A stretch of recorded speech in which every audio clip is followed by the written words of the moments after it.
Hi, my name is Frankie. Thank you for listening to my mom. I never listen.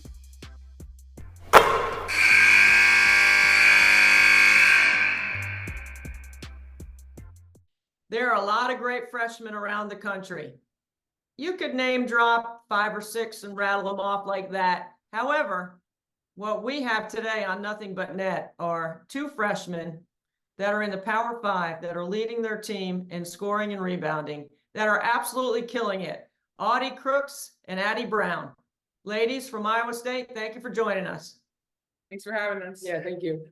Okay, so look, your numbers are really great. You guys are combining for 30 points and 16 rebounds. You're shooting better than 54% from the floor, 37% from the three. You guys are absolutely just running the show. What's it been like as freshmen under Bill Finley's system to be in charge of practice, what time the bus leaves, where you eat, and all the things that you guys get to do as the top dogs on this team?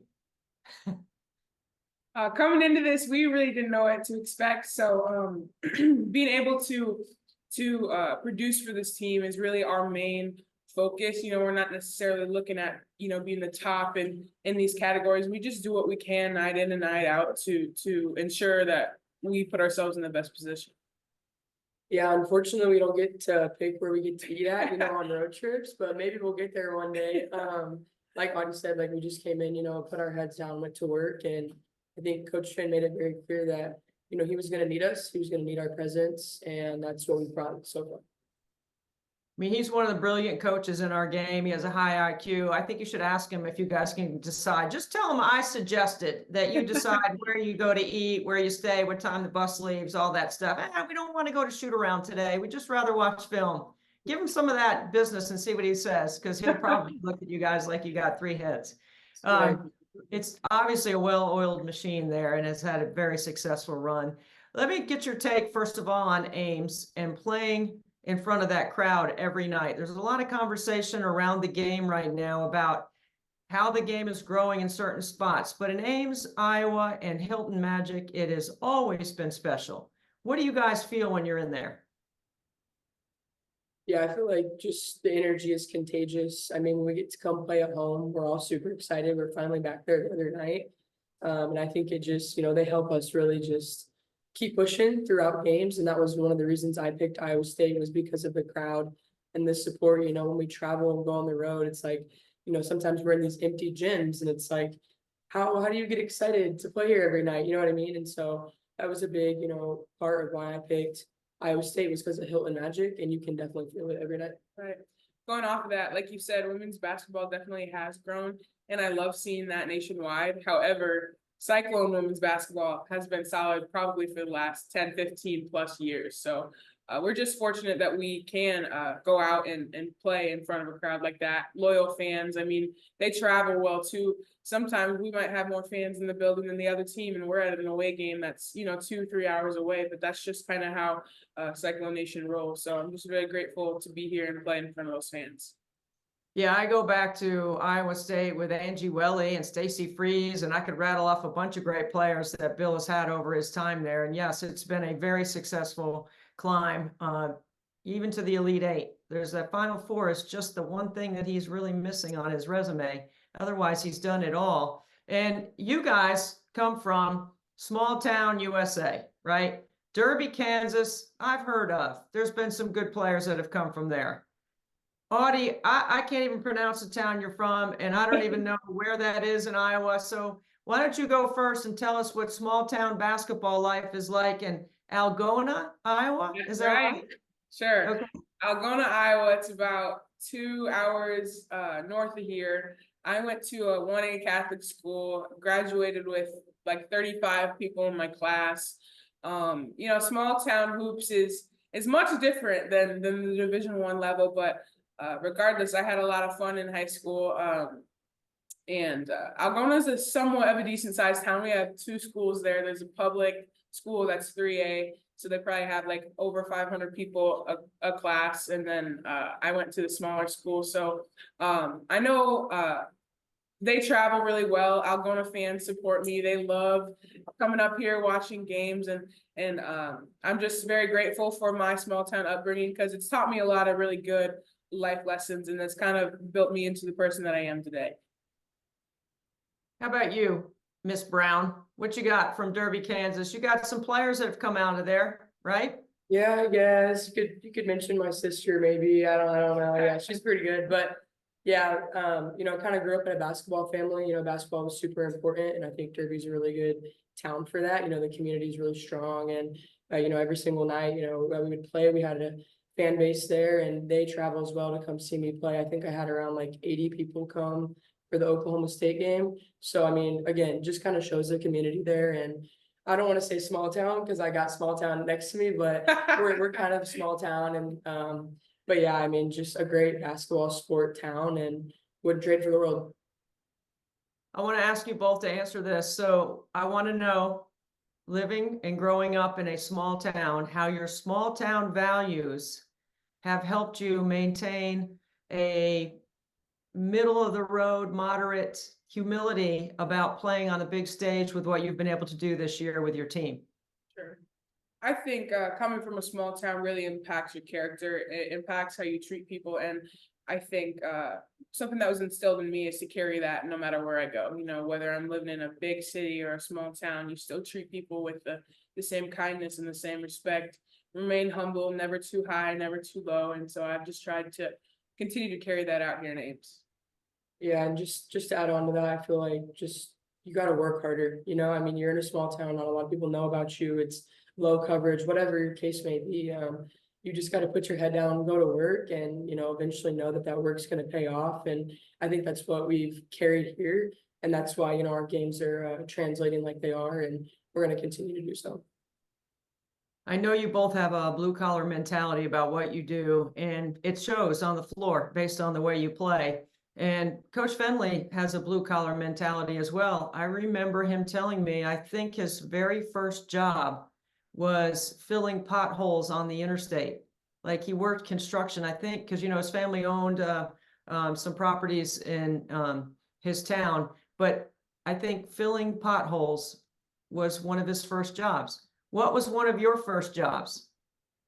I worked at a barbecue sauce factory in Algona, Iowa. It's called Countryside Barbecue. It's ran by some family friends of mine, and don't laugh at me. I love that job. It was so much fun. I did it over the summer. And yeah, it just taught me to be disciplined and hold down a job, and it's okay to take on, you know, different kinds of responsibilities. So that was my first job. What about the barbecue sauce? Like, I got to write this down. Can I find it in the grocery store in Charleston, South Carolina? You can find, South Carolina. I don't know. We do ship though. So I'll hook you up. After this, give me your address. I'll hook you up. All right, cool. I'll do it. I'll put that hot sauce or that barbecue sauce. No hot sauce, barbecue sauce. All right. Audie, I like that. I'm going to be checking that out. All right, I'm definitely going to give you my address. We can do a fair trade, you know, bargain here. I can trade something for you too. What about you, Miss Brown? So my grandparents live on like a bunch of land, so I was always out there helping them, just with land and stuff, working outside, and you know, they pay pretty well, so I was always out there. And then in high school, we actually had a bank in our high school. And so I did like an internship there for 2 years, just working at a bank. And so got to kind of get some experience being a teller. Not something I want to do every day, but it was a great experience, and I'm going to go into business. So glad I did it. I spent 4 summers working at the IBM Credit Union as a teller. And I am a business major, economics major, and I decided that I didn't want to do that every day. So good for you. Because that's part of the reason why we get jobs, right? So we can see what we like and what we don't like. Tell me about the high school bank. That is interesting. I've never heard that. Yeah, so it's an internship. You don't get paid, but they take about 5 or 6 interns each year. You got to be a junior or senior. I was in there both years. You kind of go through like an interview process, and then in the summer you'll train at the actual bank. And so you do about 2 to 3 weeks of training, and then, you know, during school, it's like considered a class. So I would go in there every single day during lunch, and kids can use it like a full functioning bank. The only thing we didn't have was an ATM, but you know, kids would come up, deposit, withdraw money for lunch, set up accounts, all those kinds of things. I love it. Pretty soon you're going to be a loan officer passing out loans to your teammates. I can see that coming next. I might Right. have to do that, yeah. Yeah. Okay. So Audie, you have a uniqueness about your athleticism, right? Sure. You're a spectacle when you are like all airport. People see you coming, and you're really tough to guard. You're tough to keep off the glass. You have a pick and pop game. You have all the tools, and Addy, you do too. You have the similar skill set, but you both bring a different level of athleticism to the game. Talk about how teams have guarded you, or some of the things that you've experienced that are unique based on playing on the road, being at Iowa State, playing in Hilton, something just fun or funny that you've maybe seen or witnessed. Sure. Teams try a lot of different things. So night in and night out, I never really know what to expect. I mean, sometimes they will front. Sometimes at one point there was a girl just like face guarding, and then there was one behind me. They've done that. They've done certain zones to try to clog up the lane and make sure it's harder for me to get the ball. And I don't know. I like to see what teams do. I think it's fun, but I love the most when I can just compete against, another powerful 5-man, and we can just go in the paint, and there's no double team. There's no guards trying to steal the ball. That's when it's really fun to play. Straight up, 1-on-1, right? How about you, Addy? Yeah, I think like Audie said, every game brings a different matchup, and you don't know what they're going to do against you. You kind of got to be ready for that. But I would say, a lot of face guarding, a lot of chasing, getting chased throughout the game. It's always fun, but just, yeah, I think, they can't really double, triple team me from the outside. So thankfully I don't have to deal with that as much as she does. But I think sometimes I'll have a smaller guard on me, so I'm able to go inside and kind of post them up. And then if I do have a bigger kid on me, maybe I'll play more outside that game and be able to work from the perimeter, maybe drive past him, use my, shooting game from the outside, kind of go from there. But it all just depends on the matchup. The reason why I ask you that is because one of the narratives about our podcast, especially with the players, is I'm making an effort to highlight IQ, personality, and work ethic. So understanding the scouts that teams have against you and how you counter that through your IQ and your work ethic and maybe your personality is really important for the game to advance, not only your own game in Iowa State, but the game overall to continue to advance. So knowing that you've seen a little bit of everything defensively, how do you prepare mentally through film or reps in practice, or what are some of the things that you're doing to counter whatever defense you might face? Right. I'm going to speak for us posts. In practice, we work a lot on different situations, and we have scout guys that'll try to emulate, what we're expecting to see in the upcoming game. But yeah, a lot of times we will do drills where we're, trying to finish through forehands. There's two people guarding you, they're fronting, they're behind you, they're trying to take a charge. So we just put ourselves in those situations in practice so that when we're in the game, we're mentally prepared for whatever they're going to throw at us. Yeah, our scout team does a great job just preparing us every single day. I think we have one of the best scout teams. They haven't lost a game yet against other managers, so shout out to them. But like Audie said, with that and then with film as well, we watch film and break that down leading up to our game, and we'll go back and look, okay, well, what they do against us the first time we played them, what can we do this time to be better at that, and how are we going to, counter what they're going to try and do. And then, like you said, game reps, just again, looking back at, what they did against us the first time, or, with UCF, we haven't played them before. So we're looking what they've done against, similar players like us, and then kind of go from there. I think that's the unknown factor about playing a game.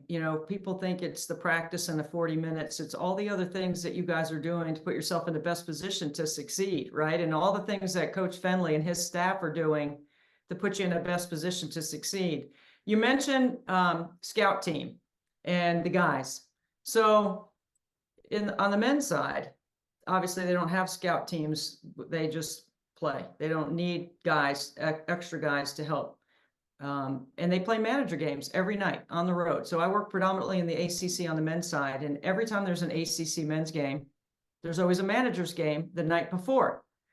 Well, I don't see that happening as often on the women's side. So tell me about your scout team. You said they're pretty good. Are they undefeated? I mean, like, do they have a record similar to what you guys have? And how can we get them to the national tournament at the Final Four so that they can compete at the highest level? Yeah, they're good. They're really good. They are undefeated. Like I said, they do have a Twitter account, ISU Women's Basketball Managers. Okay. And so, yeah, they kind of, I mean, some of them change throughout when we travel, so it's kind of a different team each time we travel, but they do try and play every team possible when we do travel the night before, like you said. And some other teams don't have as many players, so they're not able to sometimes, but so far they've won every single game. Well, I love that. And I would love for you to take a picture of the two of you with them and send it to me because I have been posting all across college basketball this season in my travels, the manager games. As a matter of fact, there is a manager appreciation week this year. Did you guys know that? I didn't. We know did that. not know that. Oh We my didn't know goodness. I believe it's February 28th, that week, right before people get into postseason tournaments and all that. So I love mark it. that down. You're going to have to do something special for the guys. For You'll sure. figure it out, whatever it is, but you have to take care of them, right? We will, we will. Yeah. Yeah, anything else that you guys want to offer for the good of the cause? We could go on and we could keep going and we could do this again some other time. Maybe when you're sophomores, I'll sit the two of you down and do it again. But I've really enjoyed getting to know you a little bit better and thank you for sharing so many things with us. But is there anything else for the good of the cause that you'd like to offer? You know what the cause is?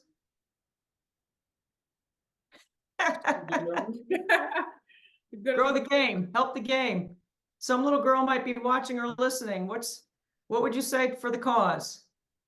Right. Just keep working hard, stay true to yourself. There's gonna be a lot of outside noise, when you go through the process. Just tune all that out because at the end of the day, what you do and what you believe is really all that matters. And continue to watch the game. That's something that, I think every young hooper needs to do. Watch it, help it grow, and understand it. Yeah, to the little girls, I would just say, be firm in who you are, be firm in your beliefs, like you said, you have your foundation, whether that be faith or family, or maybe it is just basketball. Stand firm on that and don't let anybody tell you what you can and cannot do. Amen to that, ladies. Thank you. You are terrific. I can see why you're having so much success this year, and I wish you well moving forward in Big 12 and on through the postseason. Have fun. Tell Coach Finley, give him a high five or a hug, whatever you feel good about. Tell him I said hello, and you guys keep killing it. Thank you. Thank you so much. Thanks for taking your time.